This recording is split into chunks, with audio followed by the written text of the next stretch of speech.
Alors ce message, c'est pour les femmes. Je pense qu'il est important que la femme prenne conscience de sa force, de sa puissance dans un couple. On va dire, c'est mon roi et je suis sa reine. Ou elle est ma reine et je suis son roi. Vous devez prendre en considération tout ce qui se passe autour d'un roi et donc traiter votre conjoint, votre mari, votre homme comme le roi. Et lui aussi, il doit vous traiter comme une reine. Comme une reine. La reine est à ses côtés et la reine, elle lui prête main forte. La reine ne dirige pas le royaume, c'est le roi qui dirige le royaume.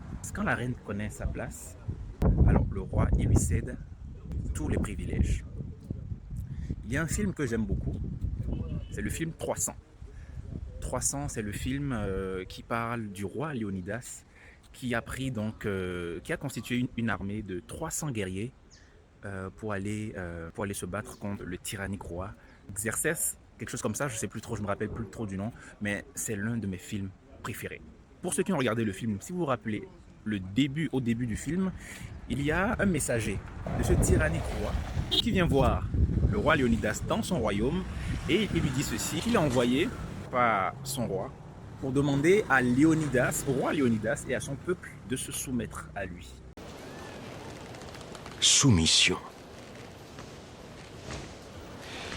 Je crains que cela ne pose un problème. Et le messager, quand il est venu, il avait souhaité que la reine n'écoute pas la conversation parce que c'est une femme. Pourquoi cette femme se permet-elle de parler parmi des hommes? Parce que seules les femmes de Sparte mettent au monde des hommes vaillants.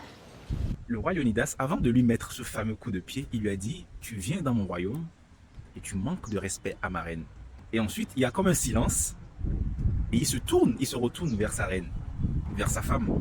Il savait ce qu'il allait faire et puis elle savait aussi ce qu'il allait faire.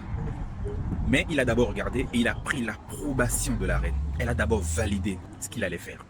Ils savaient tous les deux que ce qu'il allait faire allait engendrer une guerre qui ne dit pas son nom. Elle lui donne l'approbation en hochant de la tête, simplement comme ça. Tu apportes les couronnes et les crânes de rois vaincus dans ma cité de Sparte.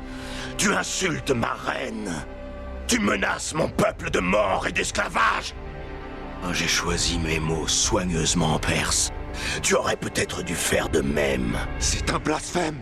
C'est de la folie!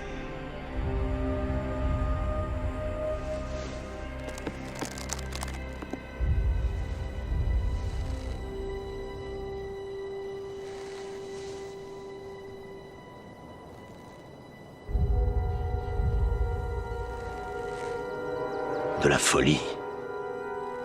Nous sommes des Spartiates! J'ai pris cet exemple-là pour vous montrer, quand la reine connaît sa place, quand la femme connaît sa place, elle prendra des décisions importantes dans le royaume. Elle donne son approbation pour toutes les décisions importantes dans le royaume, donc dans le couple. Dans ce livre sacré, on dit que Dieu a pris l'une des côtes d'Adam pour faire Ève. Il a d'abord créé l'homme. Là, il a jugé que l'homme avait besoin d'une aide. Il a confié une mission à l'homme. Et la femme est là pour l'aider. Donc, femme, vous avez un pouvoir, vous avez une certaine puissance que certaines ne connaissent pas, que certaines ne maîtrisent pas et rentrent souvent dans des débats, dans des confrontations stériles. Soyez une reine. Paix et abondance à vous. Peace!